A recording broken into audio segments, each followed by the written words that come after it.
is CGTN, China Global Television Network.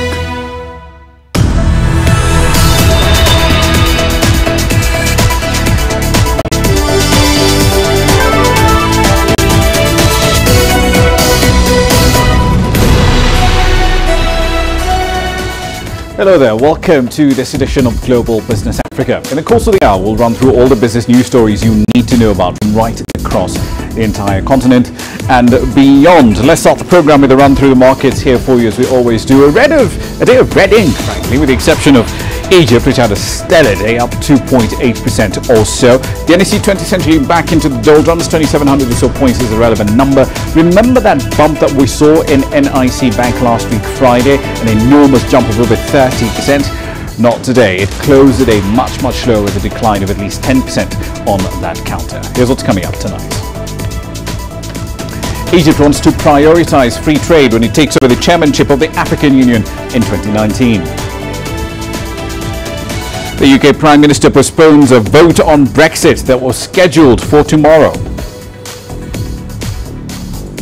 And traditional olive oil milling remains popular in farms in Tunisia. We'll have the details on that as well later. But first, let's start in North Africa, where Egypt is promoting itself as a linchpin, if you will, for intra-African trade and a model of economic reform as it prepares to take over the rotating chairmanship of the African Union next year. The country's just hosted the Africa 2018 Forum over the weekend, where the President, Abdel Fattah el-Sisi, reiterated the need for open borders and to facilitate free trade within the continent. Now, he encouraged investors from within and outside Africa to take advantage of the opportunities right here on the continent. Over 50,000 prominent deal makers, businesses, industries, investors, countries, suppliers all attended the trade fair. So then, let's get you the latest details on what happened over there. Yasser Hakim was at the Africa 2018 Forum. He joins us now live from Cairo. Yasser, good to see you. So as I mentioned, the forum ended on the 9th. What were the key takeaways? Well, there was first about 30 agreements were signed during the two-day summit, and they were mainly in infrastructure projects, investment opportunities between African countries, worth around $3.5 billion. The main beneficiaries of these agreements were Egypt, Uganda, Madagascar, Cote d'Ivoire, and Malawi. Many of them, like I said, are infrastructure projects in these countries.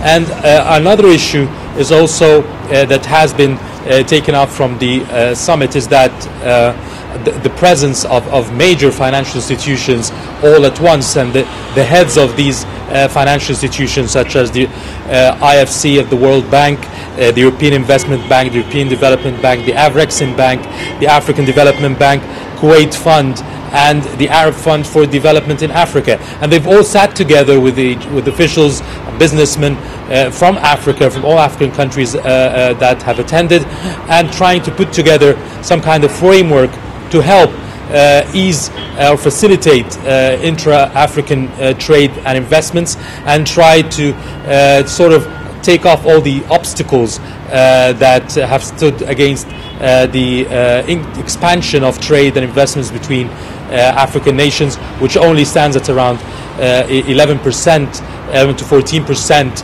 And if you compare Europe, for example, it's 60%, and other continents in the range of 40 to 50%. Intra-African trade and investments is only around 11 to 14%, which is extremely low. And that was the base of the discussions during the forum, is how to increase that number and how to open borders between the African nations. Right, so Egypt, of course, takes over the rotating chair of the African Union in 2019. The outgoing chairman at this point is President Paul Kagame of Rwanda. But President el-Sisi, the incoming chair, he says he wants to focus more on intra-African trade while he holds that post. But what specific goals does he want to achieve? Well, his goal is to, and he said it, he wants the Continental African Free Trade Agreement to be put into effect and starting during the year, during his term as AU chairperson. For him, this is the big target for Africa, and you understand that it has been signed, but it still needs to be put into effect and up and going. And this, for him, is the main goal. And he's already started working on that, and he announced on the last day of the conference, in the closing ceremony, the establishment of the Investment Risks Guarantee Fund. And this fund, in accordance with international financial institutions I talked about, with Egypt and other countries, is trying to help the investors, businessmen and countries to fund, put capital into these projects and these agreements to try to facilitate the transfer of capital when there are deals agreed between different countries and different companies from different nations, and facilitate also the funding for infrastructure projects that will help in transportation between African countries, in all kinds of infrastructure that will boost intra-African trade and investments. So he's already working on it from now, and hoping that this fund will be a catalyst to achieve the long dream for having an African continental free trade area in the near future. Indeed, Ramah? Of course, that CFTA does require about 22 countries to ratify it before it comes into effect. Hopefully that happens in 2019. Thank you for that. That's Yasser Hakim there live, of course, in Cairo. Now, let me give an example of the sort of deals he was talking about in that conversation. The Pan-African Telecommunications Group, Liquid Telecom, it signed an investment deal of about $400 million in Egypt over the weekend, and that is with Telkom Egypt. CGTN's Yasser Hakim sat down with Strive Masiyiwa. He's the founder and group executive chairman of Liquid Telecom's parent company, Econet. This is part of their conversation. We are a service provider. We're Africa's largest builder of fiber optic networks and data centers. Egypt has some of the largest African companies who want to access African markets. So this project is aimed not only at building infrastructure within Egypt, but also facilitating Egyptian companies that wish to exploit business opportunities in Africa, or that have offices in Africa wanting to improve their own connectivity. Why Egypt? Egypt is doing well. The numbers are there. If you're looking at a fast-growing, large African economy, okay, that has an industrial base, that is a gateway between, Egypt is the gateway to Africa, it is the gateway to the Middle East, it is the gateway to Europe. How can it serve Africa in this project? It's not just serving one country, but how will Africa benefit from it? Data is the new oil. Okay, fiber is the railroad on which we deliver that oil. Okay, so when we interconnect African countries, that is the core to intra-African trade, because intra-African trade isn't just physical roads. You've also got to have proper communications between these countries. So we are the arrowhead of that transformation of Africa. It's been 10 years in the making. What are the challenges facing you in this project? You know, the first 10 or so years in building this network were extremely difficult in terms of regulatory approvals and so forth. But I can tell you that over the last 3 years, it's been remarkably easy.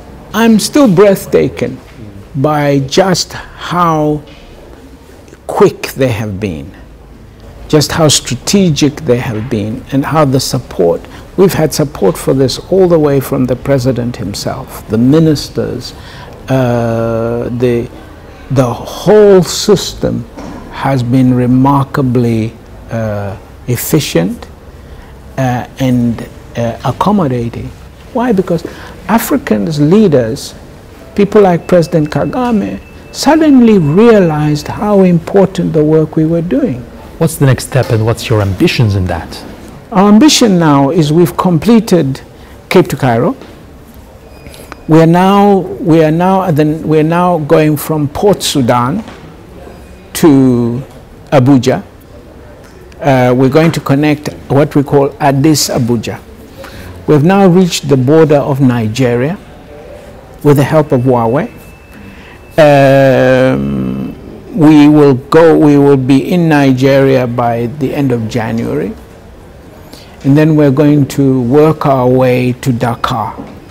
So what I'm hoping is we will reach Dakar, Senegal by the end of next year. Speaking of Nigeria, some economic data coming out of there today. GDP data for the third quarter, economic growth of 1.1% over that period. Now, these figures are a very slight improvement from the previous quarter, when a slowdown in growth sparked fears that Africa's biggest oil producer might actually slip into a recession for the second time in 3 years. According to the National Bureau of Statistics, the non-oil sector was up 2.3% in the third quarter. Information and communication services were the main driver of that expansion. Oil production rose slightly to about 1.94 million barrels of crude per day, but the sector's growth actually was heading in the opposite direction, a contraction of 2.9% compared to the previous year, when production was at about 2.02 million barrels of crude every day. Right, then, so let's get to the latest on these numbers and reactions to them as well. Deji Badmus joins us now live from the commercial capital of Lagos to go through these numbers. So, Deji, let's start with crop output in Nigeria. That declined from the fourth quarter of 2017, with third quarter data representing only a minor annual rise. Why is crop output consistently falling in Nigeria?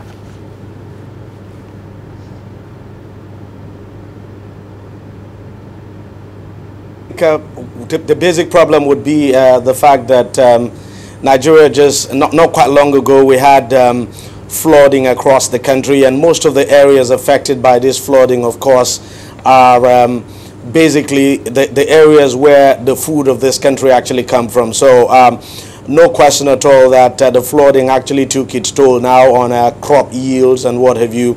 And we also cannot discountenance the fact that the Boko Haram insurgency is still there, and you know, the northeast of the country used to be considered the food basket of Nigeria, and you still have the problem there. Then you have the headers farmers crisis as well. In places like Benue State in north central Nigeria, Benue is regarded as probably the biggest food basket of the country, and so some other parts of the country affected by this headers farmers crisis, I think is part of the reason. When you add all of this together, is basically the reason why you're seeing you know, not a very high figure now in terms of crop production. And I think that by the time the next GDP result is out, I don't think there'll be any significant improvement, because that is when we'll begin to take you know, take cognizance. That's the effect now of the flooding will be more pronounced. Ramah? Right, so let's jump into the oil sector, because it shrunk again for the second quarter in a row, the 2.9% contraction, and that follows the near 4% contraction in the second quarter. But the Nigerian Statistics Bureau says oil output was about 5% higher quarter on quarter. So if oil output is up, why is the oil sector as a whole contracting?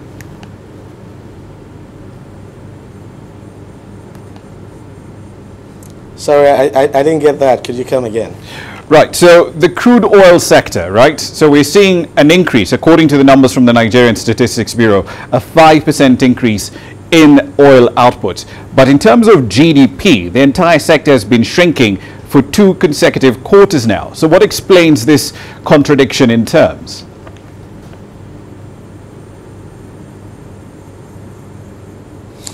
Well, in terms of oil, I mean, there's no question at all. We saw a contraction now in terms of in the petroleum, in the oil, the crude sector now, and I think part of the reasons for that would be because you know, we've had a couple of shut-ins and pipeline vandalism. Some of the pipelines have had to be shut down, and you know, Nigeria's earnings now from oil, you would say, actually dropped to some extent because of the drop now in the price of crude oil now in the global oil market. But most importantly, I think the couple of force majeures we've had and the couple of production shut-ins now we've had is actually why we're seeing these lower figures, because as we speak now, At some point, we understand we were doing around 2.2 million barrels. It later came down to 1.9. Maybe now it will be around 1.8. So when you factor all of that together, you'll begin to get a clearer picture why this figure is the way it is. Indeed. So we've also seen the financial sector, the oil sector, and real estate. They all contracted in the third quarter. To what extent is the contraction in the financial sector linked to the drop in output in the other two, in the oil sector and in real estate?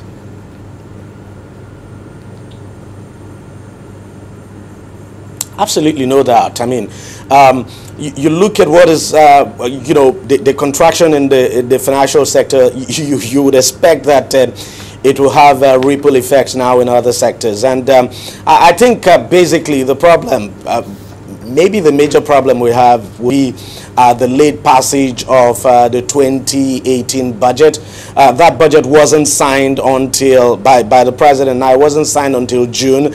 And capital releases now did not happen until somewhere around September. So, these capital releases, you need that to happen early enough to stimulate the economy. So we didn't see those capital releases until sometime in September. Of course, you know the reason why, because at some point the government just didn't have the money to, to ensure the smooth implementation of the budget. So I think that, of course, would naturally cause liquidity squeeze in the system.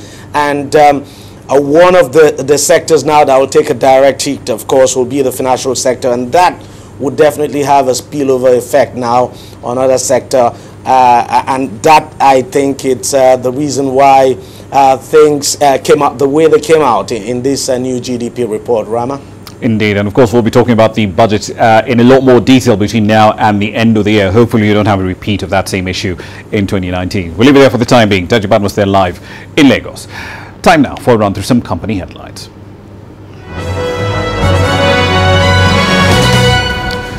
All right, then let's start in Kenya. Senior officials from the Kenyan state-run pipeline company and the National Hospital Insurance Fund, NHIF, have been charged with abuse of office and economic crimes.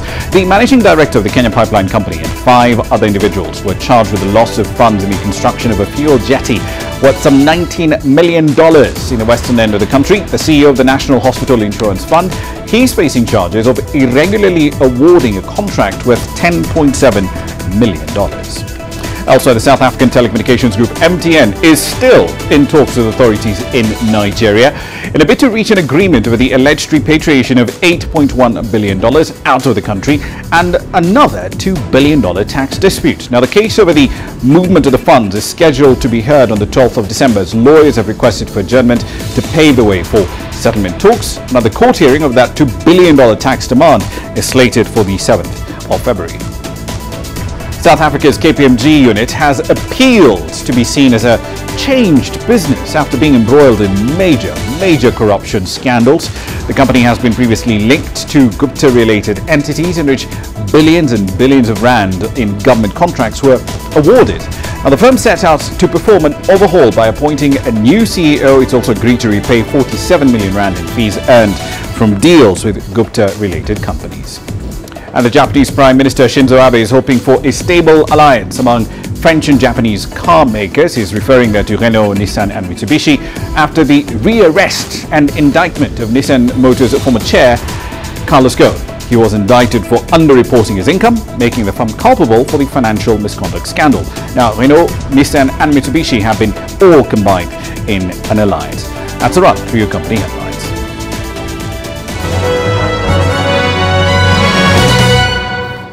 Time for a short break. We're at about 18:20 GMT. Here's what's coming up next.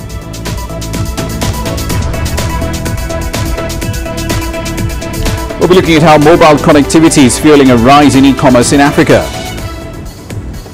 And are there possible solutions to South Africa's load shedding problem? We'll have some answers, hopefully, when we come back. The world economy as we know it is about to change. Global business reports highlight emerging markets, developing countries, and dynamic sectors worldwide. We feature top analysts and newsmakers to provide perspectives on every facet of business. From an on-the-ground perspective, we provide you with balanced and objective assessments. Fast, sharp, and insightful. Global Business, only on CGTN. Every story starts out like this. Okay. We'll head up now. But beyond the rush of the numbers, there's always a more fundamental question. What happened? Who has been affected? When market-moving decisions are made, who's responsible and why? Let's get some reaction on ground. Joining us in Johannesburg is Sutra Nairobi. Hello, Nairobi. This is how all stories begin. See how they end. Only on Global Business.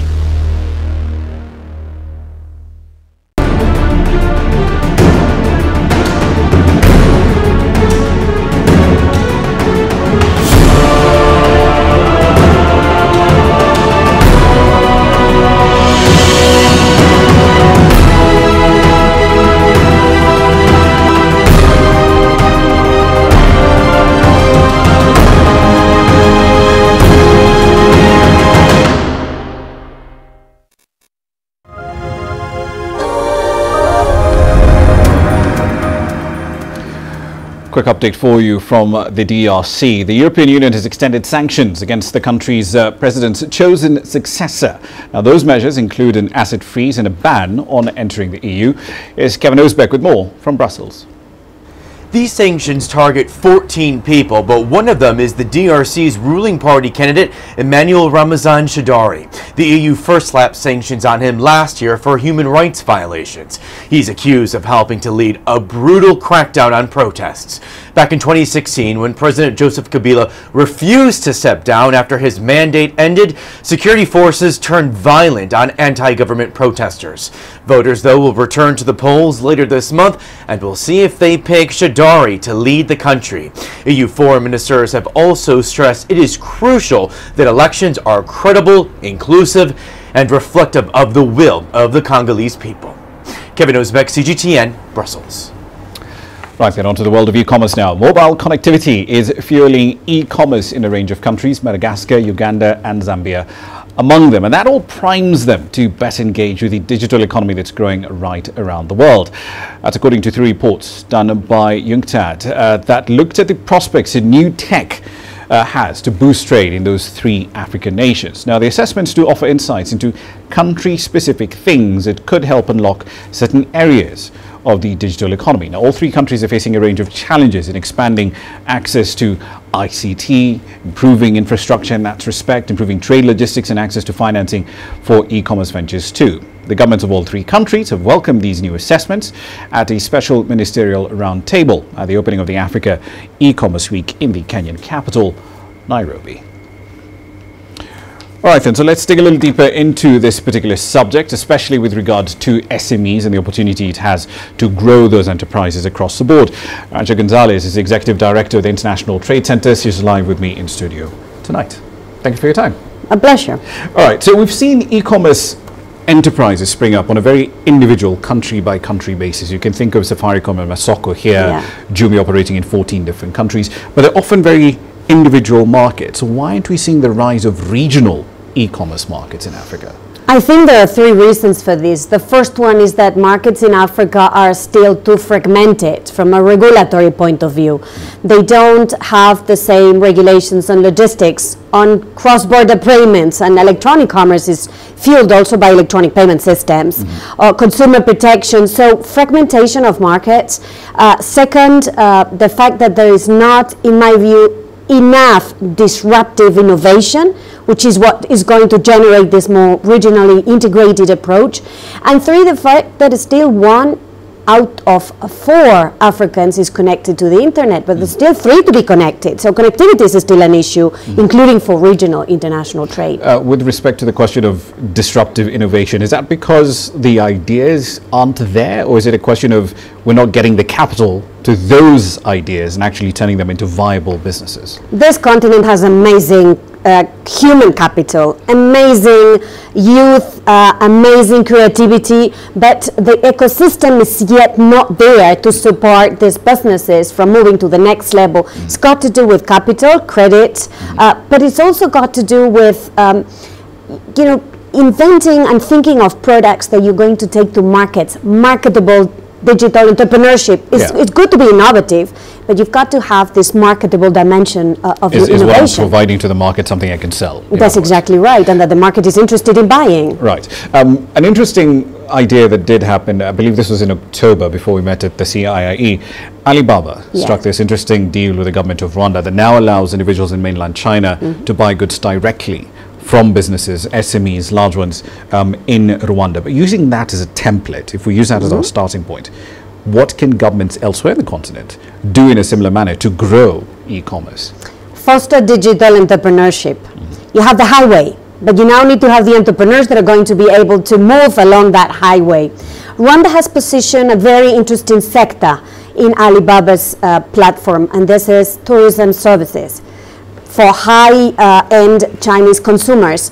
But we need to see many more of this appearing on the electronic platforms.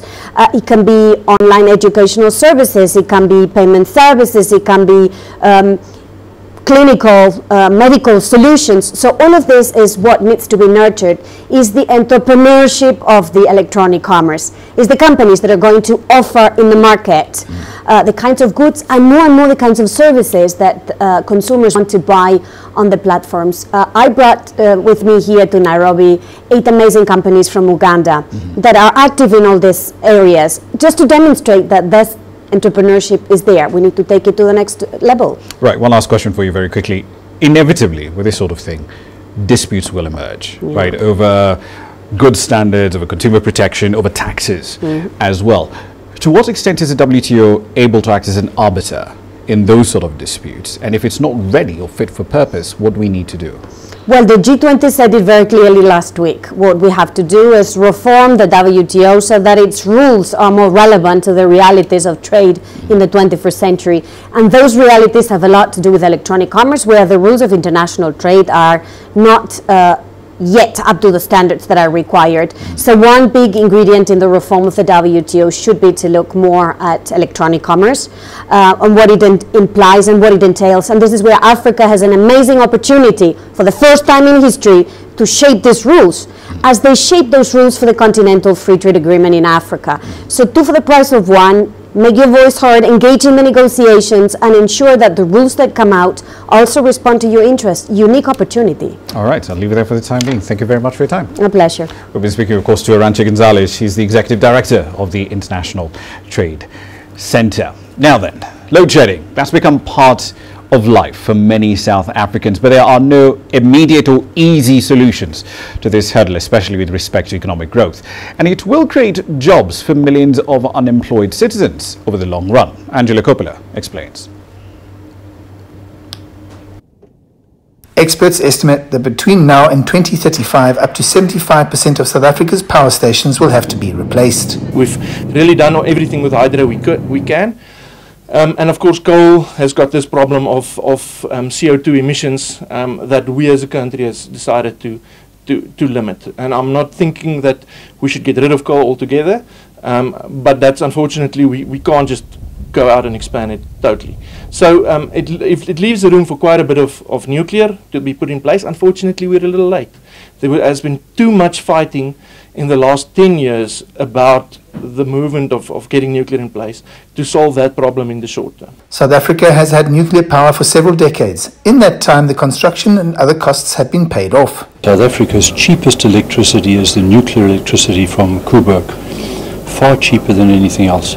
It's also, of course, reliable and regular. It runs 24 hours a day. Public-private partnerships are being touted as a short-term solution to power challenges. We see with the current IPP situation in the country, it is unaffordable for the consumer and for Eskom at the moment to pay for the independent power producers.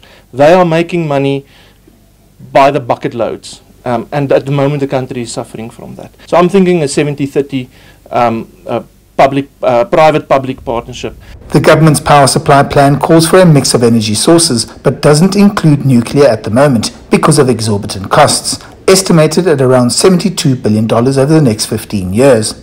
We did a calculation for building 3 nuclear power stations sequentially over a period of 10 to 15 years. The total budget for 10 to 15 years worth of builds sequentially was then put on the table. People in many instances deliberately took that number and tried to indicate that we would be signing one contract once for that whole amount of money to be spent in 1 year. It's just not the case. While Eskom struggles to keep the lights on, there are other solutions that could probably, in the longer term, deal with these load shedding issues that we're currently having. I'm Angelo Coppola for CGTN in Johannesburg, South Africa. Time for a short break on the programme. Here's what's coming up next.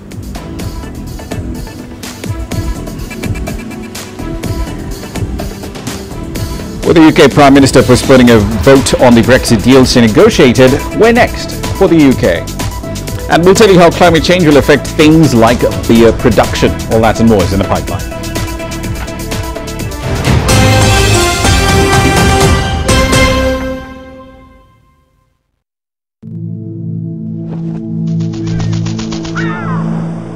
How will your world change today? What happens here? What happens there? Or what you make happen for yourself?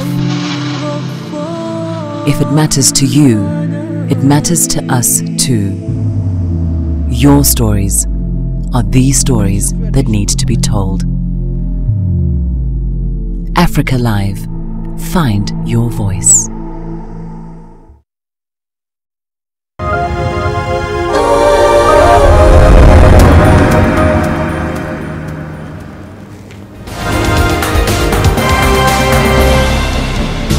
Right then, welcome back. Let's run through the stories making your headlines at this hour. More than 160 United Nations member states have adopted the Global Compact on Migration at a conference in Morocco.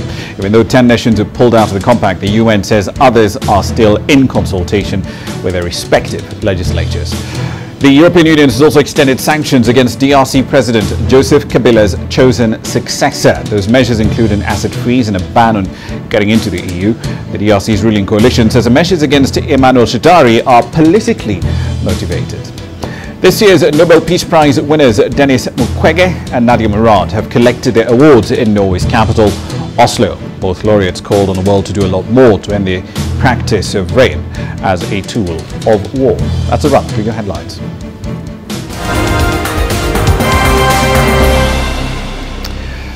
On to the business of Brexit now. The UK's Prime Minister Theresa May has called off the planned Tuesday vote on the deal for Brexit that her government has spent the last 2 years negotiating. May cited concerns over the Northern Ireland backstop as the reason for the delay. The backstop is essentially an insurance policy, if you will, which removed border checks at the Northern Ireland border with Ireland. May says she will head back to the EU to voice these concerns, but without parliamentary support for Brexit, for the deal that she negotiated, the country is basically left with the options of crashing out without a deal or a second referendum on whether to be or not be in the EU. Labour leader Jeremy Corbyn said that the current Brexit plan is bad for the UK. May said delaying the vote, however, in her view, was the right option. I've listened very carefully to what has been said in this chamber and out of it.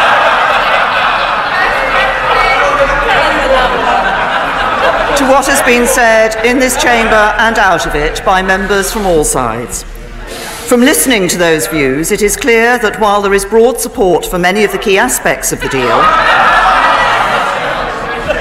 on one issue, the Northern Ireland backstop, there remains widespread and deep concern. As a result, if we went ahead and held the vote tomorrow, the deal would be rejected by a significant margin. We will therefore defer the vote scheduled for tomorrow and not proceed to divide the House at this time. Quite the session in the House of Commons earlier today. So let's get you the latest on what's happening over in the UK. Richard Bestick joins us now live from London with more. So Richard, now that the Prime Minister has called off the vote that she had initially set for Tuesday, the 11th of December, what happens next? Well, it's very hard to say what options are open to the Prime Minister. She finally admitted that she didn't have the support that she needed in the House of Commons to get her agreement through. What she appears to have done is won herself a little bit more time, but that vote will ultimately have to come back to the Houses of Parliament, and it will be put before MPs, and it's very difficult to see how she can turn it around. She will, as you were saying, be going off to Brussels on Thursday and Friday. There she will be trying to persuade other European Union leaders that she needs some tweaking to the agreement, particularly on the Irish backstop. This is the measure designed to keep the border between Northern Ireland under British rule and the Republic of Ireland free, frictionless, so that there are no disruptions there, because it's part of the Good Friday Agreement, and there are those who fear if it becomes a hard border it could mean the return of violence to these 6 counties of the Northern Ireland province. But having said that, the people in the European Union have made very clear they do not want to reopen what has been 2.5 years of negotiations. The deal on the table is the deal on the table. Leo Varadkar, the Irish Prime Minister, has said you can't revisit the Irish border. It's in there, it's legally binding, we've got to stick with it. And there are those inside the Commission, inside the European Union, who hold the same view. What happens next then? Well, she'll come back and she'll try again, but it's very difficult at the moment to see what changes can be brought to bear. Indeed. So the European Court of Justice also issued this interesting ruling earlier today, I believe, saying that the UK can unilaterally revoke its exit from the EU. Does that strengthen or weaken the hand of the Remainers? It does and it doesn't, Rama. It does in so much as if there was any objection on the part of the European Union, then those objections have been waved away. Britain can unilaterally stop Brexit by repealing Article 50 and ending the whole affair there and then. Does it mean that there will be a mechanism by which a Brexit can be brought to an end, that the Remainers can win the day, that there may be a second Brexit referendum which would see off the threat of Brexit to Britain? Well, that's entirely another argument, and those difficulties largely remain. Indeed, as always, we are still trying to figure out what Brexit means as far as Brexit is concerned. We'll leave it there for the time being. Thank you for that. That's Richard Bestick live there in London.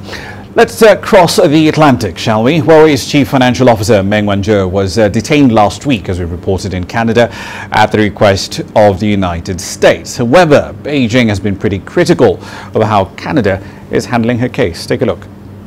There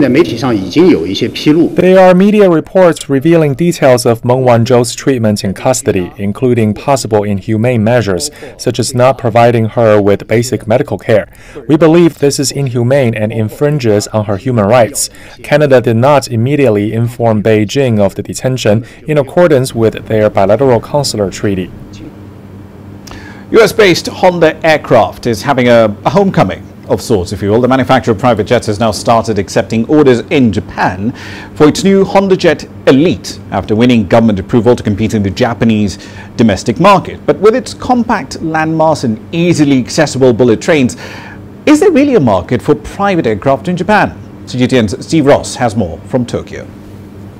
A Honda Jet is a very fuel-efficient aircraft, and if you compare to other similar-sized business jet, on average basis, approximately more than 8,000 gallons per year are saved. Honda Aircraft founding president and CEO Michimasa Fujino is also an aeronautical engineer, and he's now taking on the challenge of re-engineering the way people travel in Japan.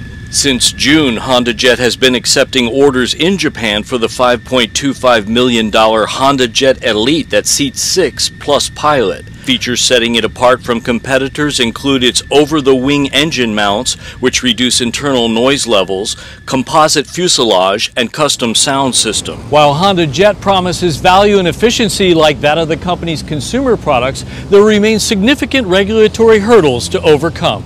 The Honda Jet Elite has now received Japan's Civil Aviation Bureau approval for the jet. But for quick flight scheduling and freedom in the skies, Japan will also require greater private flight deregulation. And many wealthy potential customers may simply be more accustomed to hopping Japan's ubiquitous bullet trains. But Fujino believes that these Japanese regulations and even travel habits can be overcome. Eventually, if people start to understand the convenience of using business jet, will contribute to deregulate those restrictions. Aviation analyst and former Japan Airlines pilot Hiroyuki Kobayashi says that getting streamlined private flight clearance procedures in Japan may take some time. There are not a lot of private jets in Japan now. The reason is that the regulations are too difficult.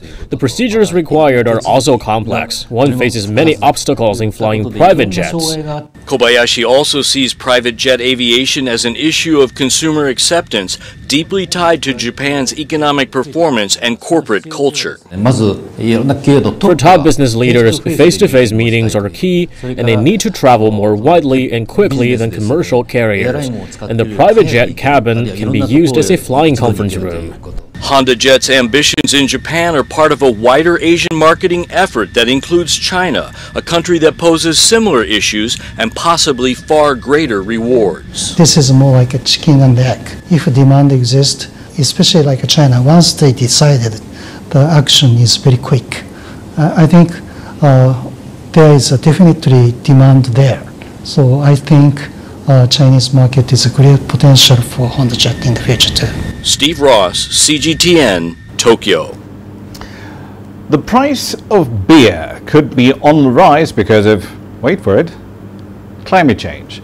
According to an article in the scientific journal Nature Plants, it could become a reality if extreme drought and increasing temperatures become a more frequent reality, which is already happening. Now that's mainly because barley, beer's main ingredient, is affected by these adverse conditions. Here's David Dean with more. Climate change and beer. Those are two things that rarely appear in the same sentence.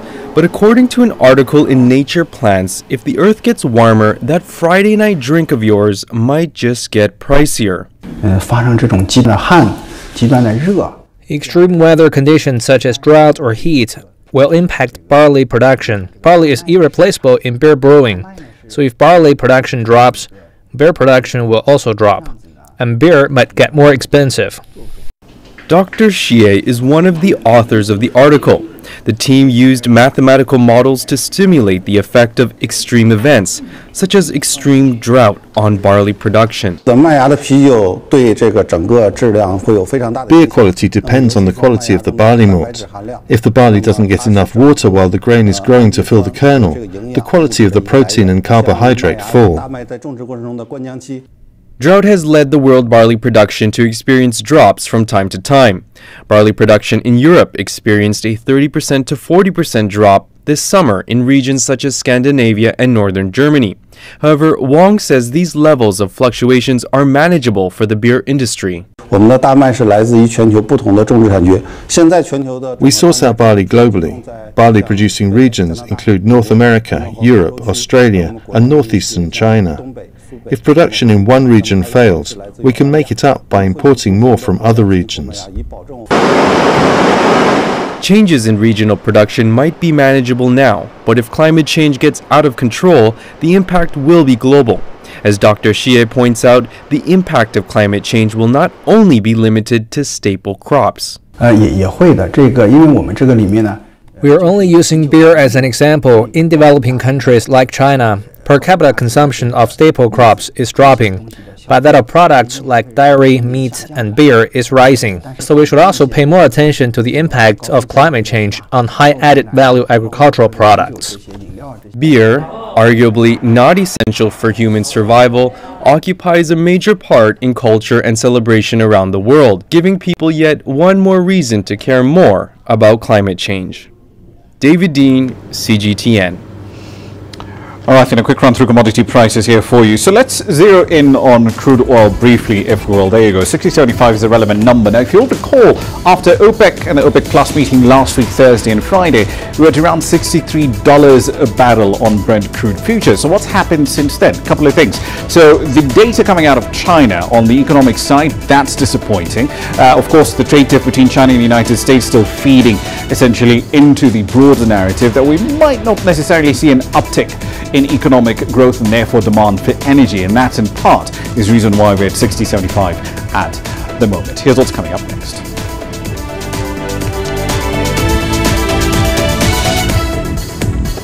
Traditional olive oil processing does remain popular among farms in Tunisia. We'll explore this art when we come back.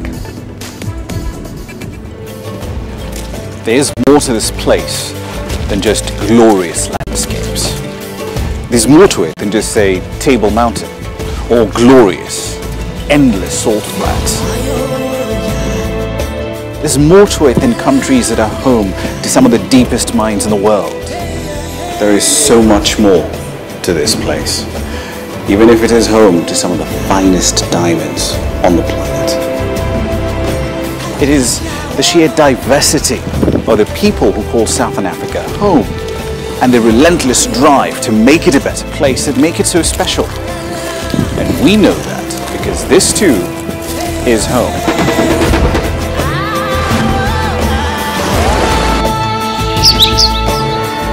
No one knows Southern Africa like we do. CGTN, see the difference.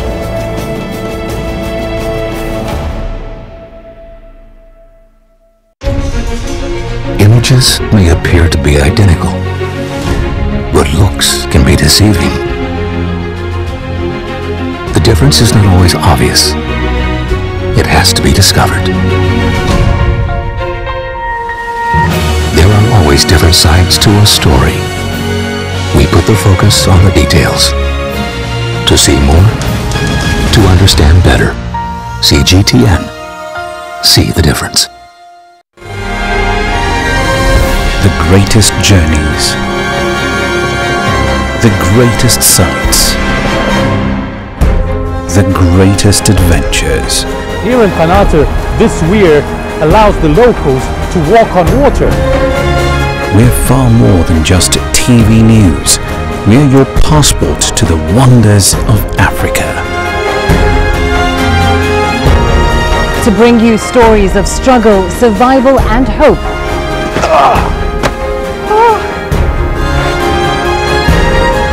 So let's explore.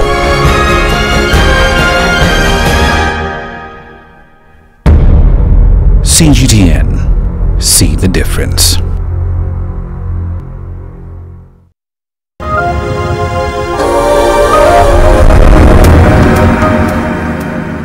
Welcome back to the program.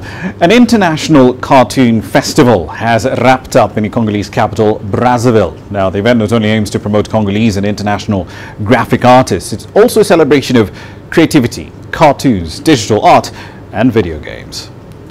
It was a festival that brought together several artists, including decorators and designers. Under the theme Graphic Mixings, the festival involved book signings, video games, varnishing exhibitions, and film screenings. Generally, people mix up cartoons and drawing. One man can be a draftsman without necessarily being an author of a cartoon. One can be an illustrator, a painter, a graphic designer. But cartoons interest me a lot because I love to direct characters around a story told in a coherent way. What interests me is to tell the subjects that fascinate me and also to live the characters that have no real physical consistency.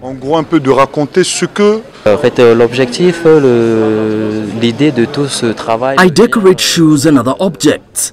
I started when I was very young.